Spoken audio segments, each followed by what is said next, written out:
Good evening, everyone. After dithering for months in 4 rounds of small booster doses, the Modi government has finally gone for broke. The finance minister has announced deeper cuts in corporate taxes than anyone sitting here or watching on TV or tracking this on social media could have imagined possible. Corporate tycoons feel Diwali has come early this year. Will this one move by the Modi Sarkar act like a magic bullet and lift spirits in the Indian economy? Will industrialists start investing once again in the India story? Or does a lot more still need to be done? Why have animal spirits been so low? Why are Indian companies preferring to sit on cash? What more needs to be done? I am delighted to be joined at the concluding session of the India Today Mumbai Conclave by a very high-powered panel of corporate voices. What matters most at this moment, ladies and gentlemen, is how the announcements made by the finance minister and this government are being perceived by these gent, and what will happen next. And we could not have dreamt of a more appropriate finale than this.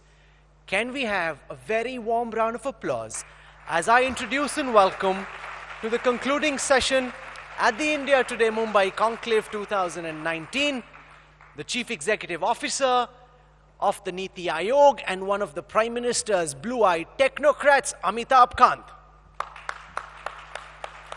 To give us a corporate perspective, we are joined by one of India's corporate tycoons, chairman of the Godrej Group, Mr. Adi Godrej. The automobile sector has been generating banner headlines for all the wrong reasons.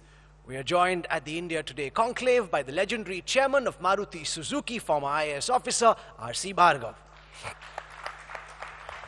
For a perspective from the homegrown auto major Mahindra & Mahindra, we are joined by the company's hugely successful managing director, Mr. Pavan Goenka. We're also joined by possibly the most outspoken corporate voice in India, a hero on social media, chairman of the Manipal Global Education Group, TV Mohandas Pai.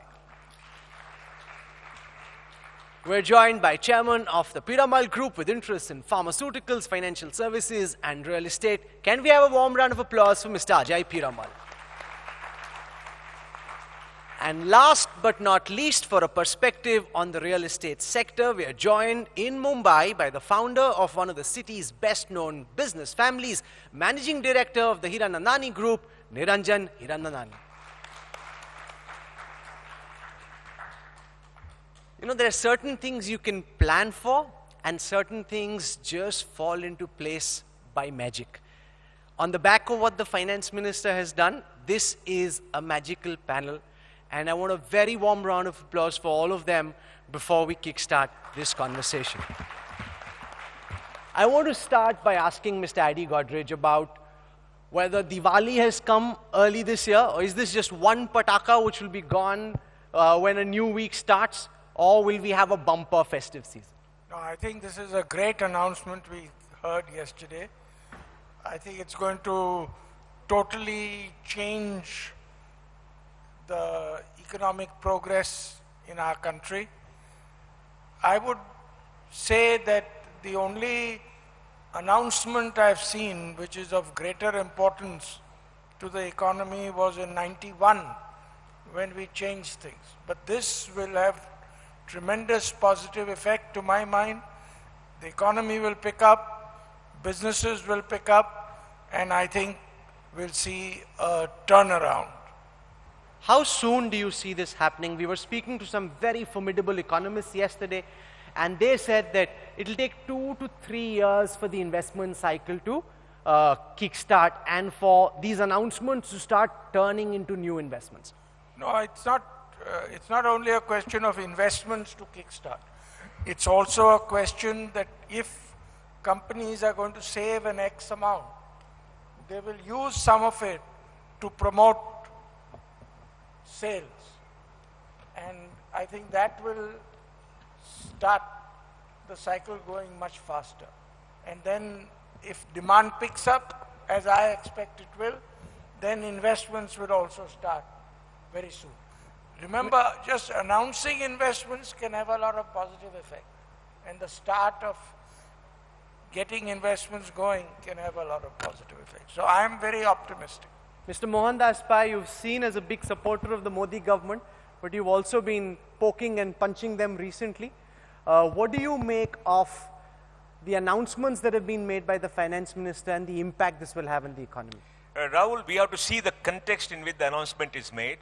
I think the last 5 years have been amongst the most traumatic for Indian industry because of several shocks due to reforms that have happened. We had demonetization, which shocked India. It's a good thing for India. I believe in it. Then we had GST, which again caused turmoil. Then we had the IBC, which took many cronies to whatever it is. And then we had the RERA, which brought in reforms. Then we had the NPA crisis, where the banks were not lending and we had problems. And then we got this NBFC liquidity crisis. So there's been crisis after crisis after crisis, and industry's ability to respond to the shock is gone. I was speaking to the machine tool manufacturers in Bangalore. They've given up. They said, we can't cope with this change anymore. How many of these crises that you mentioned do you believe are of the making of the Modi Sarkar? Well, I think all of them were policy announcement. I think majority were good, except they didn't take certain measures to help mitigate them. For example, you should have reduced the interest rates 2 years ago so that interest rate could be lower. You should have pumped in liquidity into the system. Now, what broke the system was the lack of liquidity. October last year was the time when liquidity was not there because of the NBFC crisis. NBFCs are financing 40% of consumer goods, that is cars and RERA. NBFCs are giving money to all the real estate companies. Now you choke off the money, liquidity is down, and everybody is saying there's no money in the market. I don't have money. It's not income, but liquidity and the ability to buy, and that is what is hurting industry, and they see no hope. On top of this, we had massive tax terrorism.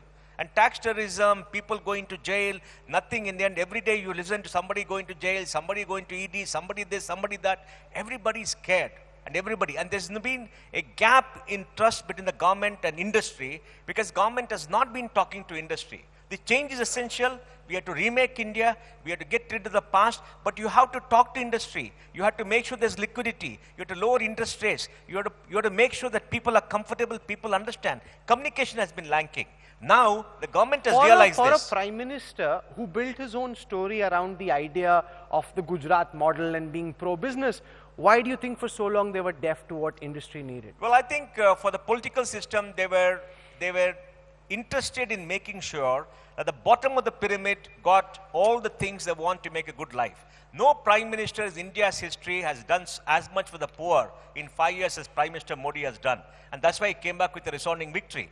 But he also realized now, by his speech, that you have to take care of people at the top, who are the wealth creators, who are the ones who give jobs, the entrepreneurs, and make them feel good. And that's why he made the statement on Independence Day that, look, wealth creators are good people, we should not demonize them. And this is coming out of that. So I think the next 5 years, we'll see more focus on industry because the necessities of life for more Indians has been taken care of. And now we must improve the wealth. Also, the political system was there. After the Jhut Boot Ki Sarkar, I think the government withdrew because it was becoming seen as anti-poor.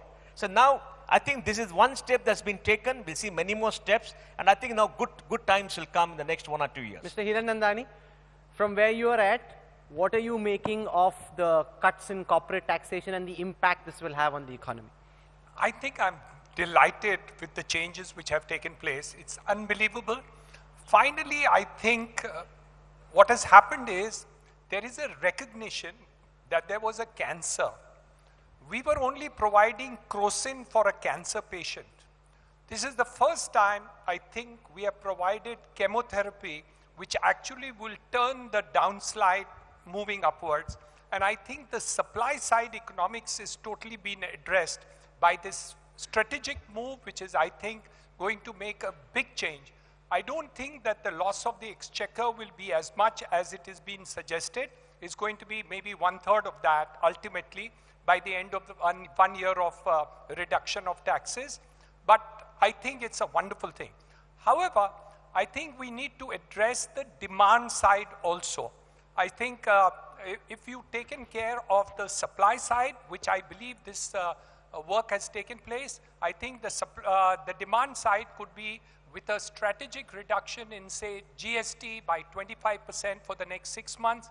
I think that would address the demand side of it also. And I think in 3 months' time, we would be able to get out of this recessionary. But what Mr. Mohandas Pai said is most important, which is liquidity has to be addressed by the Reserve Bank in a much more structural way. Something like we did in 2008 in terms of restructuring has still not come from the Reserve Bank. I think I'm looking forward to that kind of liquidity being addressed immediately. You know, you said something very important, that this is a cancer. Do you think of this as a man-made cancer? Sorry? You said that this is cancer and we are now finally addressing chemotherapy. Is this man-made cancer?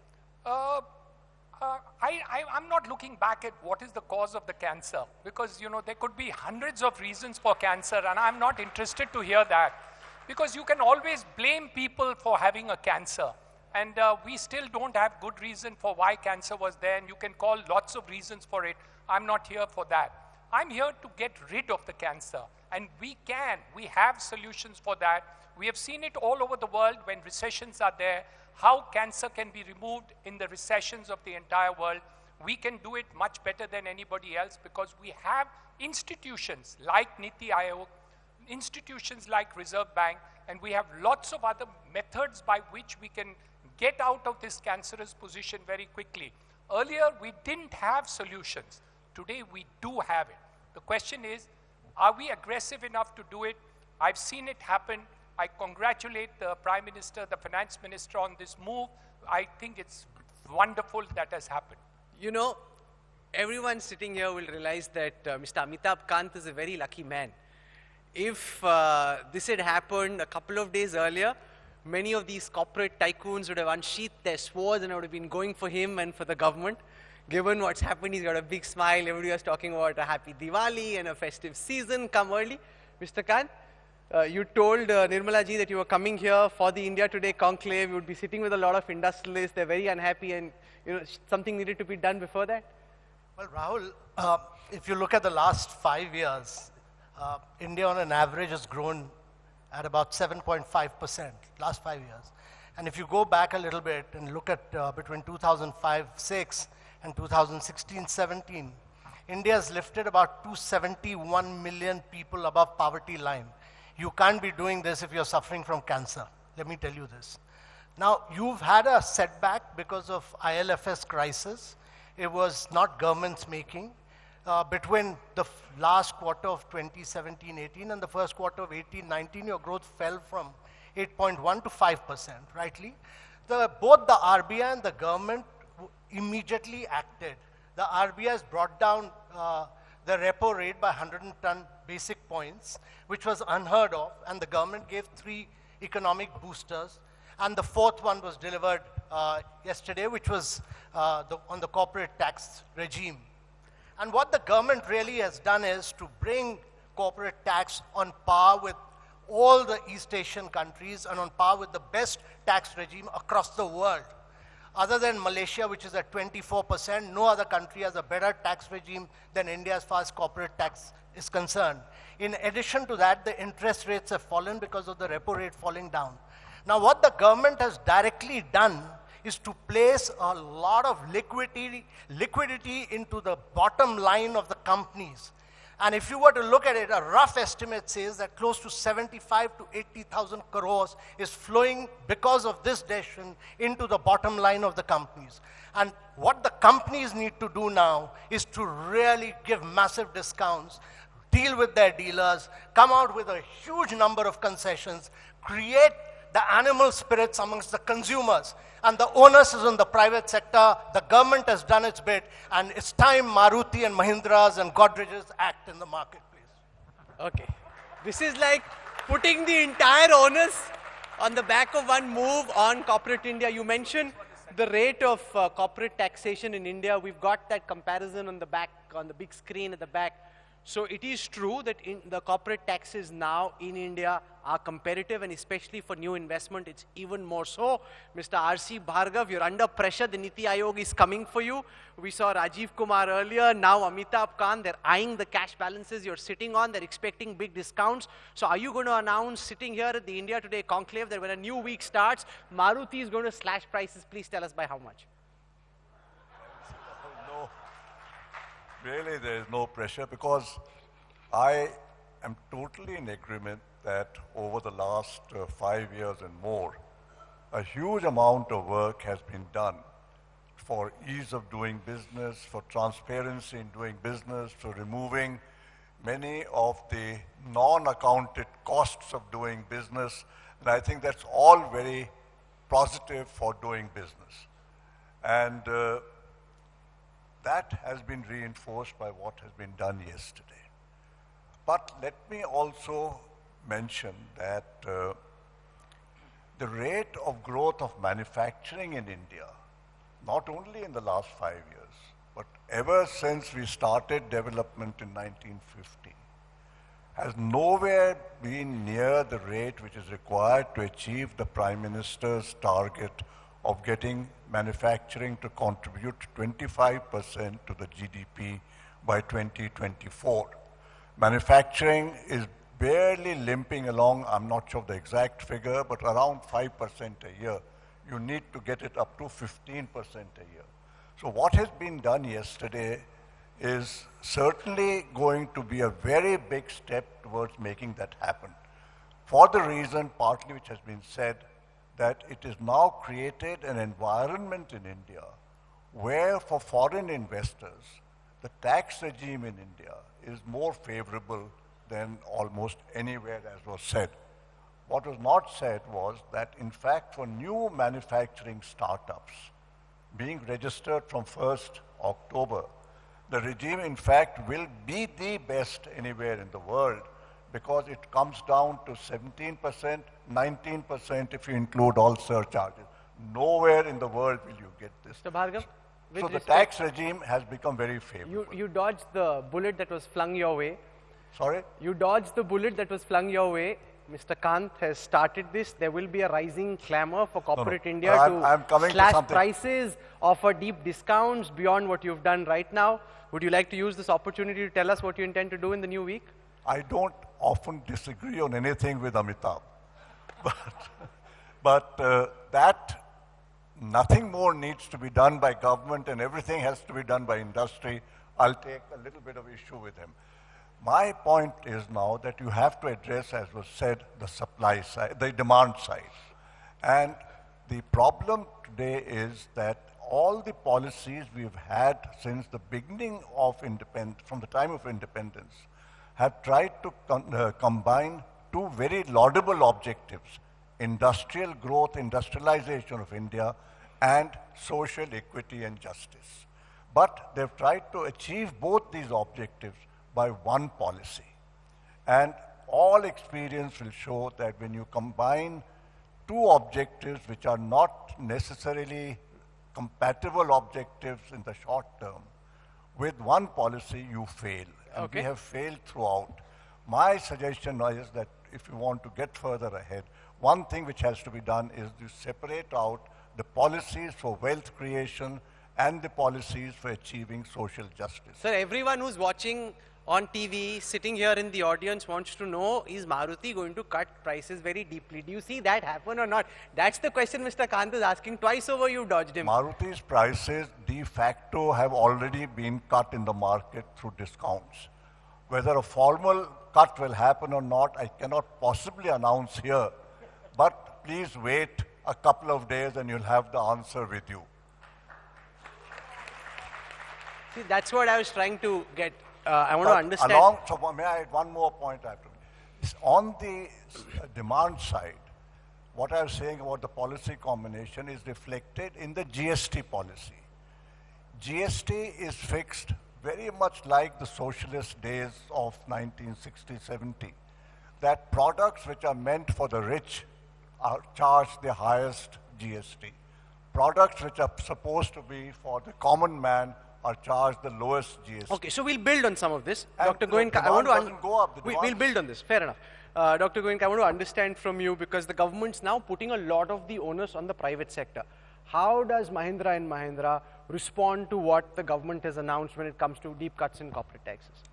So Rahul, press Mr. Bhargava a little more. I want to find out whether there will be price reduction or not, because I have to follow He's the big brother. indicated in 2 days there'll be good news coming. Okay, so I'll wait for 2 days, because I have to follow the big brother. Whatever he does, we have to do. Okay. Will you be under pressure to do even more? So let's peel the onions a little bit. Of course, what was announced recently has given us little bit of headroom in terms of what we can do as OEMs. It's not that we have not been doing anything. If you look at the discounts that are available today, they are amongst the highest that I have seen in a long, long time, no matter which company it is. Right? Auto companies are investing on marketing, they're investing on discount, they're investing on many other customer-related things. Now, we have little bit more headroom, and if I do a rough calculation, we probably, for the same PBIT, have about 5% more PAT. About 5% more PAT. So even if we were to pass on 100% of it to the discount, then we can reduce 5%. If we were to pass on 100%, we can reduce 5%. Is 5% going to be enough to get the demand back to bring the animal spirit back? I'm not so sure. We have already reduced 5-6%. In trucks, you won't believe the discount is 20% already. So and that's from 20%, if you increase 5%, I don't know how much. That's a very good point you make, and I want to come to that, and I'll start with Mr. Piramal, because corporate India says it's not discounts that are the problems. Maruti, Mahindra and Mahindra go elsewhere. Inventory is piling up. 5 lakh vehicles with dealers at this time. It's because there isn't demand. Consumption is down. 5% extra discount, argues Dr. Goenka, won't solve the problem. This is not a magic bullet. How do you view this? So first, I think what's been done on the corporate tax is something which I could not ever believe it would happen, and it's a great thing. And so it's really what was needed. As important as the benefit of saving of tax is also the confidence that business and industry is getting, that the government is listening, government is aware that there are issues and are willing to solve it and go all out. So it was a very brave step. But what more needs to be done? I think it is really to spur demand. Mr. Kant made a very important point that this whole crisis started in exactly a year ago, actually on the 23rd of September, when ILFS failed to give only 102 crores. There was a mutual fund that they could not meet their obligations. And then the whole 2.5 trillion economy actually has been suffering since then. And that is what we need to understand and see how we can tackle this issue of liquidity. It's not a question of, it's not that companies are failing, but there's not enough liquidity. And if you don't have liquidity, you will not get immediate demand. Mr. Kant has made very important points. We had 3 doses of liquidity given. The importance of NBFCs has been mentioned by the Prime Minister, by Finance Minister, by RBI Governor. But just for facts, the amount of liquidity which was given to NBFCs since till July was less by 4,500 crores. So we have not actually passed it on. The RBI has done a lot of releasing funds, but it has not gone on into the NBFCs. If they don't go into the NBFCs, which are the key to whether it is for consumer durables, whether it is for automobiles, whether it is for housing, if these are not there, how will we so let me put that question to Mr. Kant, because the lack of consumption has been one of the key problems. The Indian GDP growth engine was largely firing because of consumption amongst the top 100 million. That's now stalling. I want to show you from the RBI report that came out recently on consumer confidence, how consumer confidence is now in the negative. This after the Modi government won an emphatic majority in May. Despite that, in the build-up, consumer confidence was up. After that, consumer confidence is down. Corporate India and economists would argue, just by reducing corporate taxation, you don't do enough to address the principal issue of generating consumer confidence and reviving demand. Respond to that. So Rahul, if you were to look at the first 3 doses of the economic boosters, several measures were taken both for NBFCs and an additional 20,000 crores for housing finance companies, etc. Now, I'm a great believer that consumer demand works around sentiments. And what the government has tried to do with the 4th one, it's not about just liquidity. There's adequate liquidity in the market. The sentiments for purchase are not there. And what the government has tried to do is to break that sentiment with a very sharp reduction of the corporate tax. And what this would require really is that a very good partnership by the private sector to really work in partnership to bring back demand. And this would require a huge amount of work by the private sector to build markets right now by bringing down prices. Because after all, liquidity by this one stroke of pen, government has put huge liquidity into the balance sheet of the companies. By bringing down interest rates, government has put huge liquidity into the companies. I mean, if you go by company, I can tell you over 3,000, 4,000 crores into each company will flow, simply because of bringing down corporate taxes. Now, what should the company do? It should radically bring down costs of their products so that consumers can buy and we break the vicious cycle of the sentiments of not consuming. And once that sentiment breaks, you'll get into higher level of consumer demand. I'm also saying that simultaneously, the government will do several other things. The government has been very active, it's been very alert, it's been very responsive, and so has been the RBI. We'll match them measure by measure by measure. No, if you were so alert and so active, why did we end up in the mess that we did? Why did GDP come down to 5% in the first quarter of this fiscal? It happened because of ILFS. It was not government's creation. Surely you don't think that that is the only reason which has decelerated the economy to this reason. One second, Mohandas Pai wants you to come in because you're also making the point. See, that in India, Rahul, the NBFCs have been very, very flexible. They've been very adaptable. They are the ones who reached out to the consumers, and funding for NBFCs used to come from mutual funds and from banks. Once the ILFS crisis happened, both mutual funds and banks stopped lending to them. And the banks could not step in fast enough. Banks were undercapitalized. The government capitalized them to an extent of 70,000 crores and subsequently brought in the merger of the bank. Several measures were taken. But the fact is that there was an NBFC crisis.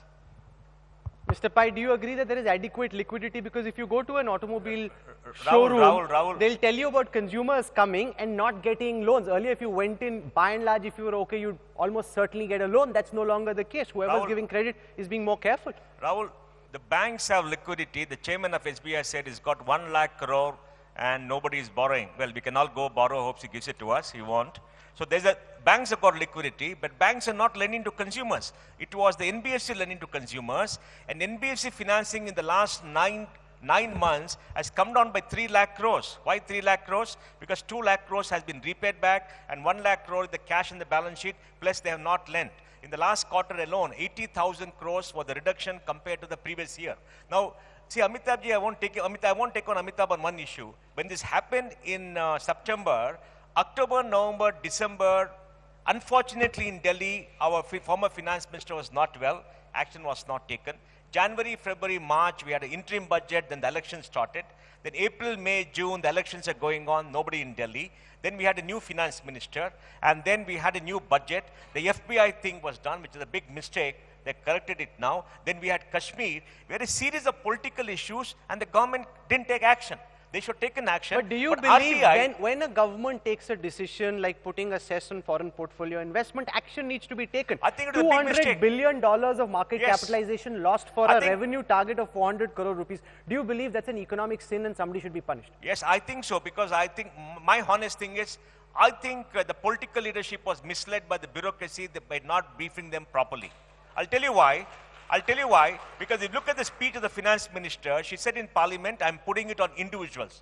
Now it's 12,000 crores. 12,000 crores on total direct income tax of 6 lakh crore is 2%. It's not going to make a difference anywhere. But it hurt sentiment. It broke the trust of the foreign investor. It broke the trust of the foreign investor because, you know, after this happened, when they protested, the CBD chairman said you're collateral damage. Then the bureaucrat said, why didn't you become a company instead of a trust? You don't make these statements.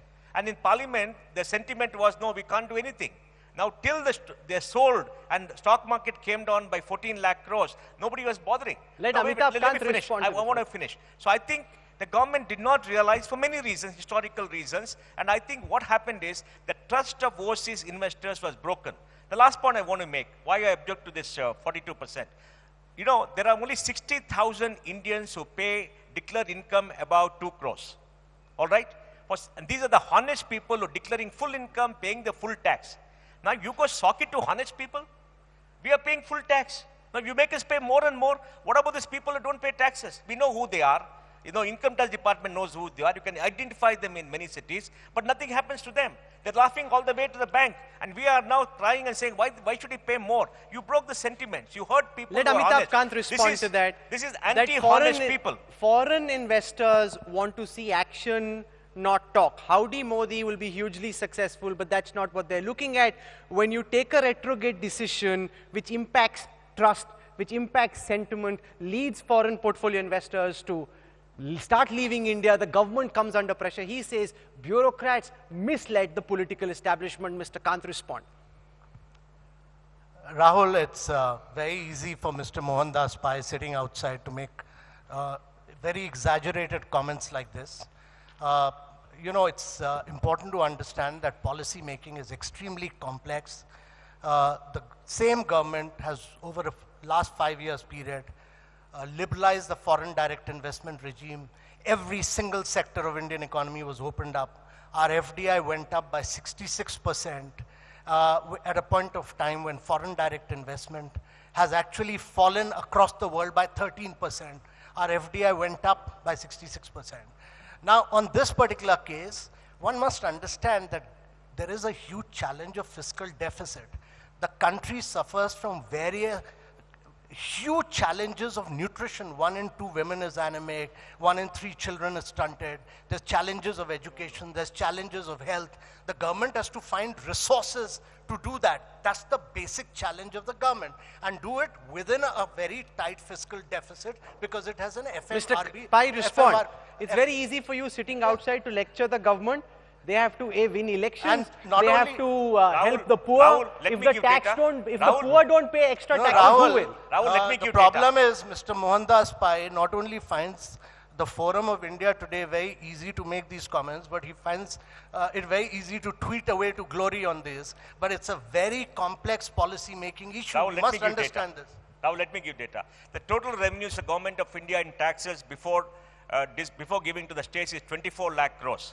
The total amount of this surcharge on these individuals is 12,000 crores. Now 12,000 crores could have been found in other ways by cutting costs. When you're spending 24 lakh crores, 12,000 crores. As for nutrition and all this, 12,000 crores is not going to make a difference. I think, you know, it's not going to make a difference. Because to me, the important thing is not that you're charging me 42%. Why are you penalizing honesty? These are honest people, only 60,000 of them, honest people who've been paying the taxes, out of which I think 35,000 are salaried people. I mean, you look at the salary data, it's government data. Now, you don't look at data, you sock it to them, it's fine. I'm okay as a citizen. Let But me why are ask you Mr. bringing Kant, FPIs? the spread now between corporate taxation and direct taxation for individuals is huge.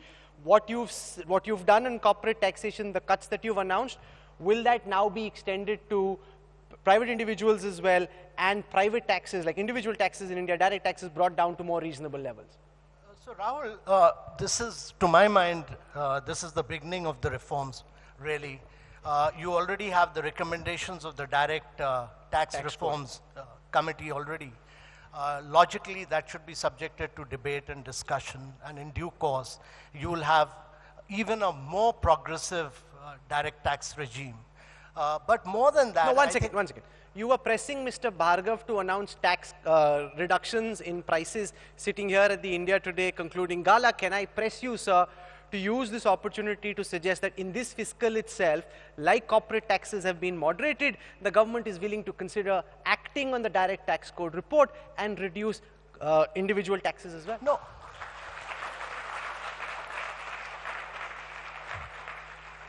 Indicate, just sentiment.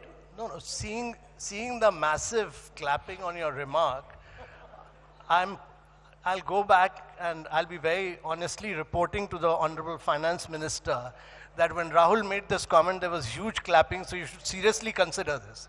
I mean, that's in her realm. But I think since the report is there, there is bound to be debate and discussion, and I think we should be heading towards more progressive policy, because one progressive action like this has brought in such good sentiments. But more than that, I think, Rahul, what the country needs are some very major structural reforms which the government is driving. And I think just 1 second, sir. When you say that you want to head towards progressive direct taxes, do you see that happen in the short term, or do you think of this as a long-term, medium-term measure? No, this should happen in the next 1 or 2 years, as quickly as that. But more important than that is that you need some very major structural reforms. The Prime Minister has constituted a committee on, because agriculture is a state subject, a committee headed by the Chief Minister Maharashtra, which has had several sittings, to bring in very serious market reforms in agriculture, doing away with a vast range of controls in the agriculture sector. Similarly, mining, coal, labor, all these sectors are crying out for reforms, and a lot of work has been done on this. And what you will see in the coming period is that the government is determined to carry out major structural reforms to take India back to a high trajectory growth rate. And the Indian government, both at the RBI level and at the government level, we are all fully committed that India must go back to Would you accept the charge, Mr. Kant, that the Modi government so far has been guilty of not demonstrating adequate audacity when it comes to economic reforms?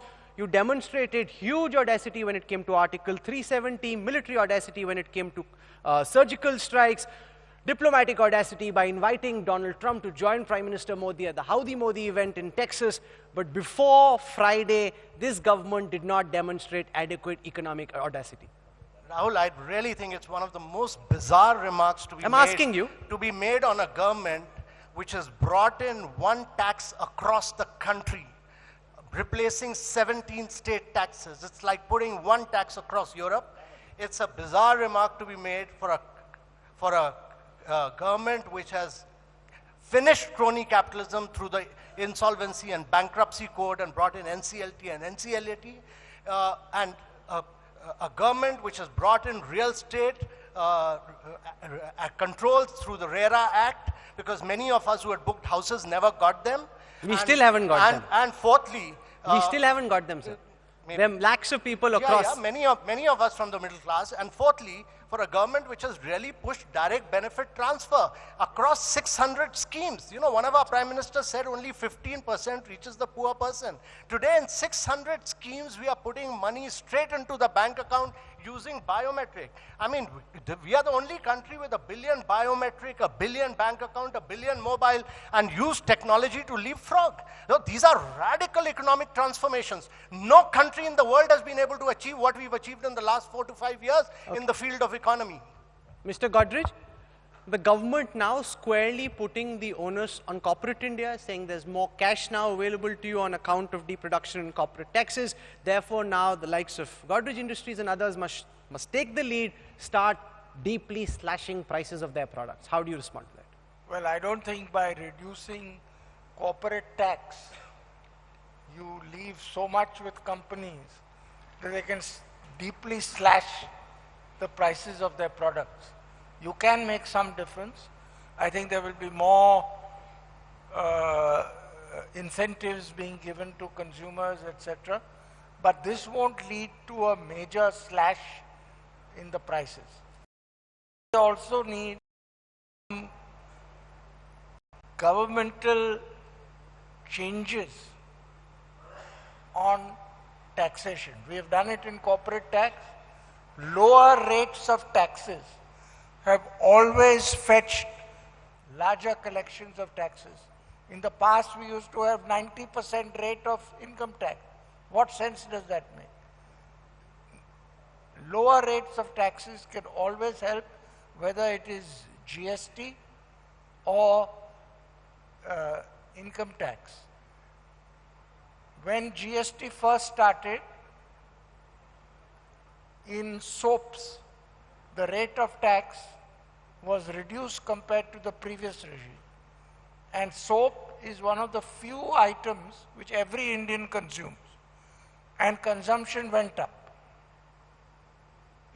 Government revenues also went up.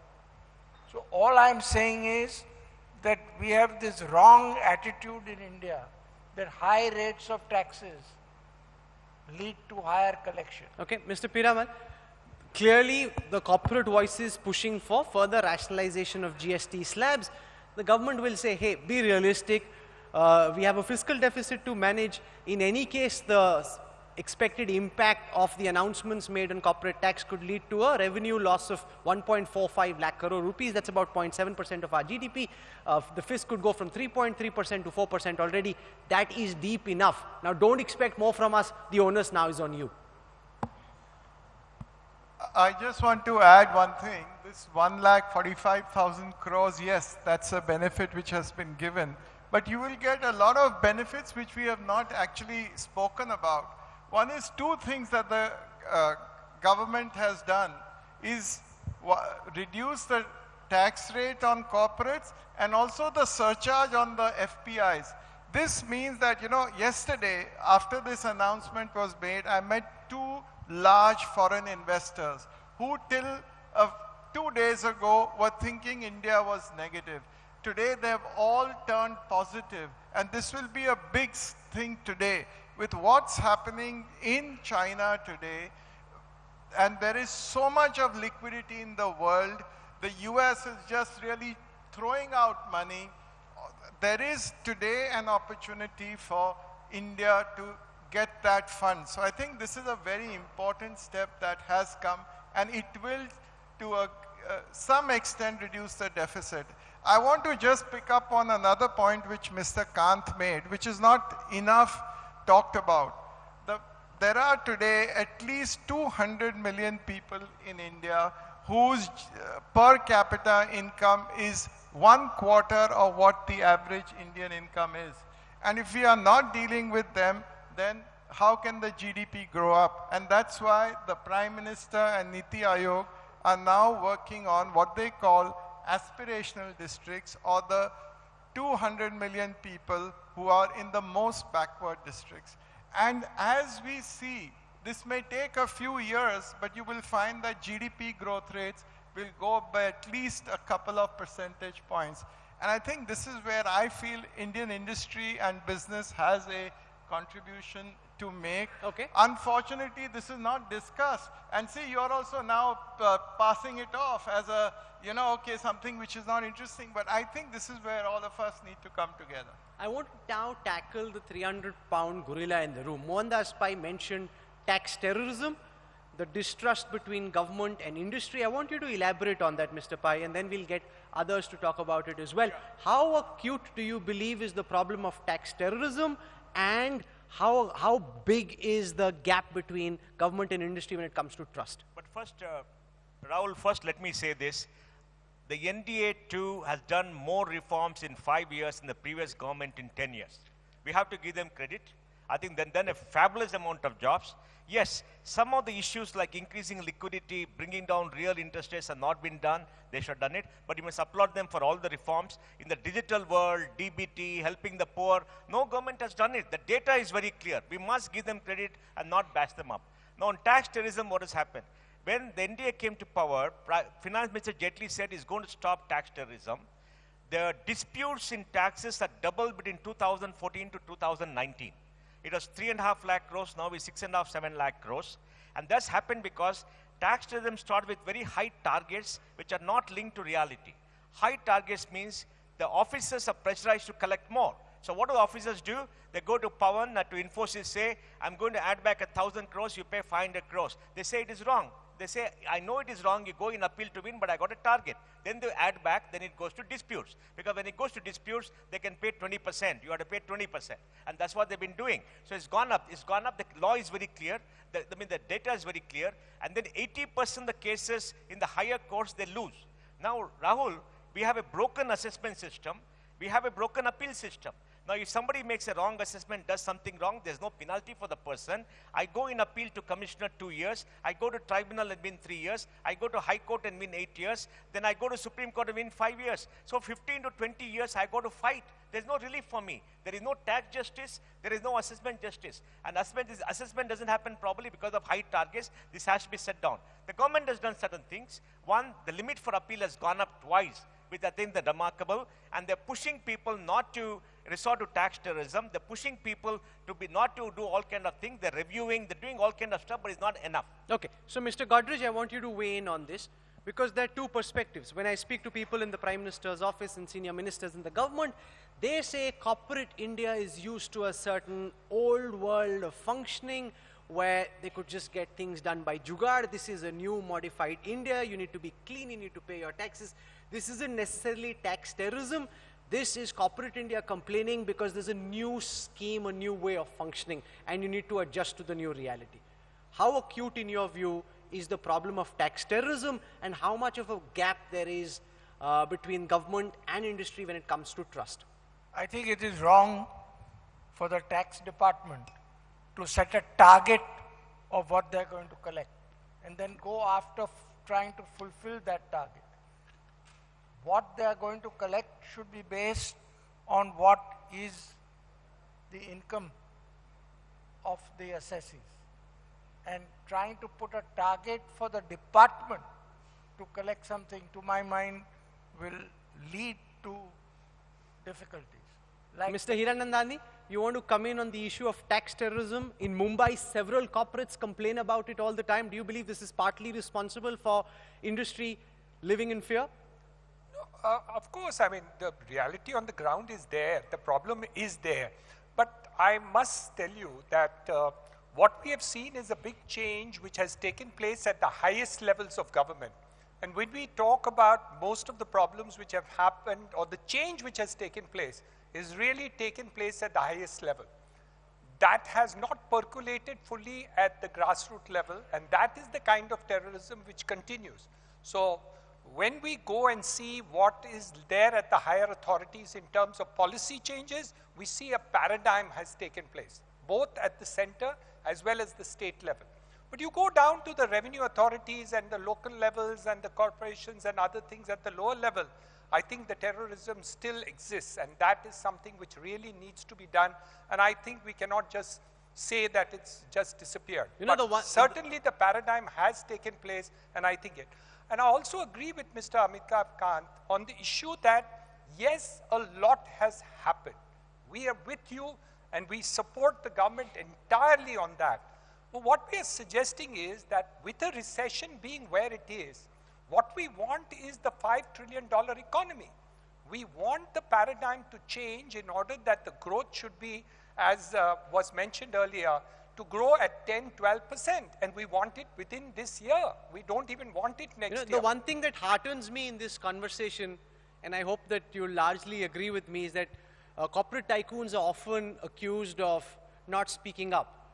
Cribbing behind closed doors but not speaking in public. And everyone who's been here this evening is speaking from the heart. They're telling us the truth, and we really, really appreciate that. Mr. Bhargav wants to come in on the issue of tax terrorism. To say that you can't just blame the income tax department for tax terrorism. Remember, we all acknowledge that there was huge black money in the economy. Black money only comes from tax evasion. If there were large amounts of tax evaders, there would be a large amount of black money which has happened. When Mr. Godrej says that they should just go with the income of the people, how do you get to know the income when everybody is concealing their income? How do you check that if the man says my income is 5 crores, it's not 15 crores? Mr. Piramal, I want you to come in on this.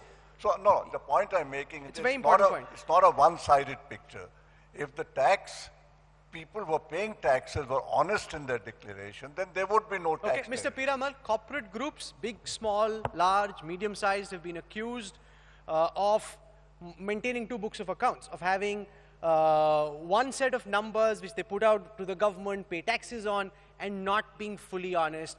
The charge that's being made is it's because of the old style of functioning that some of these changes seem very stark.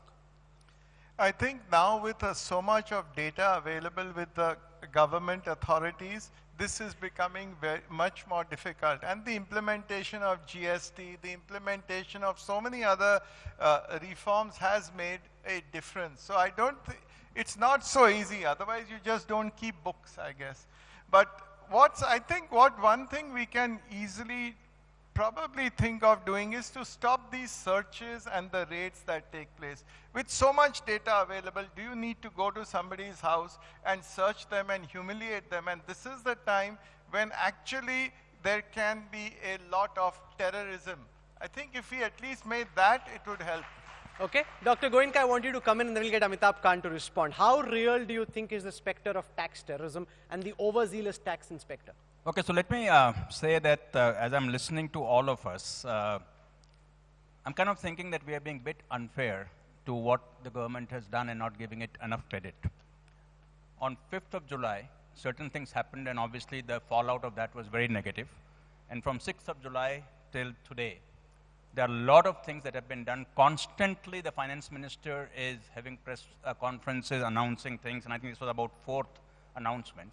And not a single person sitting in this room would have ever imagined that a kind of tax reduction that happened, or that was announced, would happen. Not in the wildest dream. This has been the only demand of corporate India, that the tax rate for the large companies would also come down 25%. Finally, that has happened. And what has been done in effect is, while we are all asking for a GST reduction, the government has said, okay, I'm giving you more money. Rather than me deciding whether I should reduce GST on biscuits or cars or something else, I'm giving all of you more money. You decide how you want to use it. You want to try and pocket it as profit? That's your decision. You want to give it out? How do you hope to use the extra money? I'm sorry? How do you hope to use the extra money? Well, I don't know yet. It is just a day, so we don't know. We will have to have a meeting on Monday. We're going to have to look at how much tax saving we will actually get once we read the fine print and see how we are going to divide that between the consumer and the shareholders. Because we are only the middleman. There's a consumer on the left and the shareholder on the right. Mr. Amitabh Kant, I was at a CII... Just one point on tax terrorism that I want to make is, I believe that those companies, those groups that are ethical, govern well, there is no tax terrorism at all. There will be demands, but there is no tax terrorism, and I don't know of any instance where we felt that we have been very unfairly treated. Yes, sometimes we do have to go to court, we have to appeal, and all of those things happen. That's reasonable. Mr. Amitabh Kant, I was fairly recently at a CII National Council dinner where one of India's top industrialists said to me that he fears traveling out of this country or taking a flight because he doesn't know if his name is in a red list, like a list on which you can be apprehended, sent back home. He says, why can't, for example, something as simple as that lookout list being made public, so you know if your name is on a list, and then you can decide whether you wish to travel, fight the case in court. You end up with your family going to a holiday, whether it's to Thailand, Maldives, wherever, and you get, as Mr. Piramal says, humiliated publicly.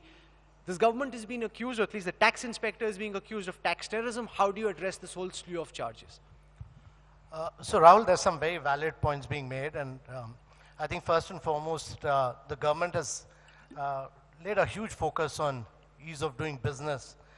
It's tried to digitize every single sector of the government functioning, and to see that you don't make human intervention, but digitally interact, and even government departments interact with each other digitally.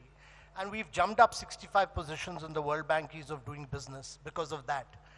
Important thing is that, to understand that in India, 99.6% of the people pay direct tax online. It's all online. GST is all online. It's all paperless, cashless. And what this opens up the possibility of what Ajay said is that you're going to have huge amount of data. It opens up the possibility of machine learning, artificial intelligence, and you can track out anything possible. And therefore, this bit about searching and trying to criminalize everything, we must start the process of decriminalizing. And we must get into the process of using data and analytics to be able to spot people who are on the wrong side of law. Do you also want to address the point that was made about not setting stiff targets for tax inspectors? This is like a sales team in a corporate office, or for example, doctors in a hospital. The moment you start setting unrealistic targets, they will have to resort to means which are not necessarily fair, and therefore, especially when it comes to taxation, lead to immediate harassment of whoever's on the other Rahul, side. it's, that's what I'm saying. Government is a very complex thing. We must understand this. See, you have a massive challenge of government revenue. You want to keep your fiscal deficit intact, which has been done. You want to keep your revenue account deficit intact, which has been done. You want to keep inflation under control, which has been done.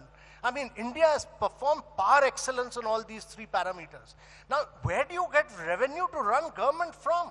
I mean, only agencies which can raise resources are the tax people. Now, you have to do it in a scientific manner rather than, going around searching, etc.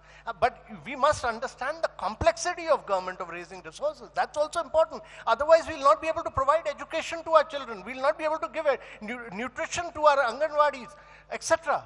That challenge of the government must be accepted also. Okay, I want to now, in the few minutes left, get concluding comments from all our speakers, and I'll start by asking Dr. Goenka what Nirmala Sitharaman, the finance minister, said very recently, that part of the problem why automobiles are not being sold is because millennials are moving to Ola and Uber. Do you think that you're facing a structural problem which is way beyond what any corporate tax reduction can do for you? Well, this is a very complex question, and there isn't a quick answer to it. Mr. Bhargav has made certain statements in the media. There's no doubt that there are few millennials who decide that it doesn't make sense for them to own a car. However, if you look at the data and you compare the percentage of cars sold to millennials versus percent of cars sold to non-millennials, that percentage has gone up. What that means is the affordability of cars for young people is much better today than it was yesterday. That means many more of them are buying it. And we're only looking at those who are not buying it. Let's focus on those who are buying it. There's no doubt that with shared mobility, there will be certain population, not just millennials, even middle-aged or older people who will not decide to buy a car, but that does not mean necessarily that the car demand will go down. And I cannot say that the current slowdown that is happening today, there's no data, maybe I'm wrong, but there's no data to prove that the current slowdown that is happening today is caused because of millennials not buying a car. So this is one point where I do disagree with the Honorable Finance Minister. Mr. Bhargav, all these millennials existed even a few months ago. In August, car sales crashed by about 31%. But if you look at the fact, millennials are being blamed, Ola, Uber being blamed, do you believe that's unfair? Because car sales were rising even when all these millennials were still around. The use of a Uber or an Ola is more economic for a person who has limited running in a month. So if you are young and just starting out on your career, it often makes sense for these young people to use the cheaper option of using that car when they really need it, instead of investing a lot of money in buying a car. As Mr. Pawan just said, there's no data really to establish how much that has impacted buying. Probably at this stage, it's not a very large amount. But over time, this will increase. But it is, in the long term, not going to affect sales because the life of a car which is sold to a Uber and Ola is much shorter. It gets replaced in a much shorter cycle. Then the car sold. Mr. Kant, you want to respond? The Niti Aayog in particular has been at loggerheads with large parts of the automobile sector. You've been accused of changing the goalposts, getting the automobile sector to first prepare for Bharat 6 emission standards. As they roll out the capex for that, get set to hopefully benefit from it. You shift the goalpost to electric mobility and leave the automobile sector in the lurch. This constant change in policy, they say, is jeopardizing their operations.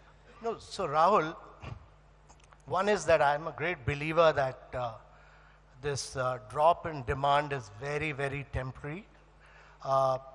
The demand for automobile has got disrupted because of lack of flow of liquidity from NBFCs to the consumers post-ILFS crisis. This is going to bounce back and bounce back in a big way, and automobile will really be a key driver of India's growth, largely because in India we have only 28 cars per 1,000 people as compared to USA, which is 980 cars per 1,000 people, and Europe 850 cars per 1,000 people.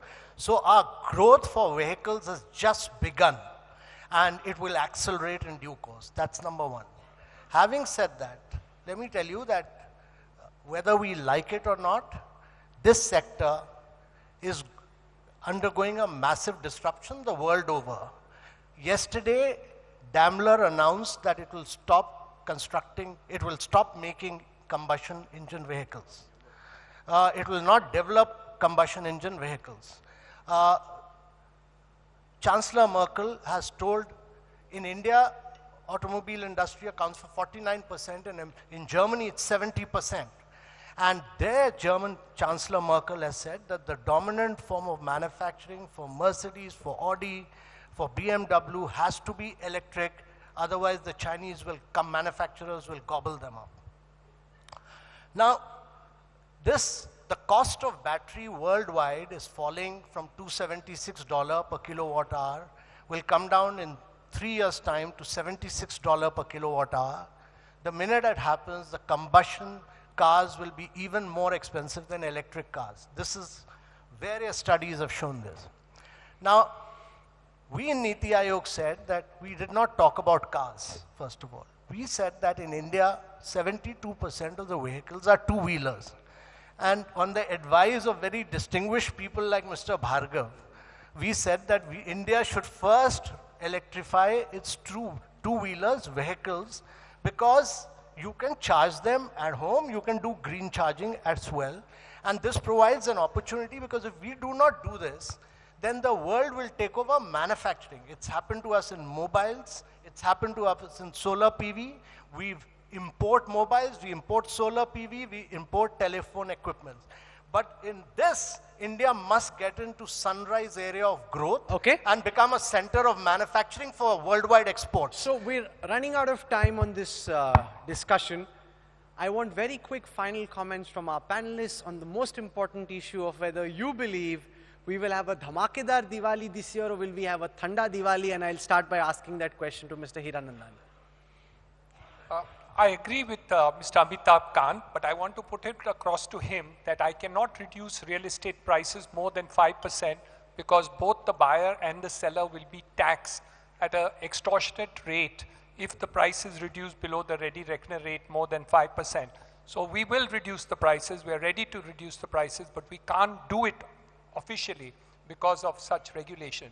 So while we see a lot has happened, and I promise you we are delighted as to what has happened, we still need to rationalize many things on the side of the demand side, and to see that when we want to do all these changes, those are effected as quickly as the other changes which have taken place. But congratulations to the government for the wonderful thing they have done.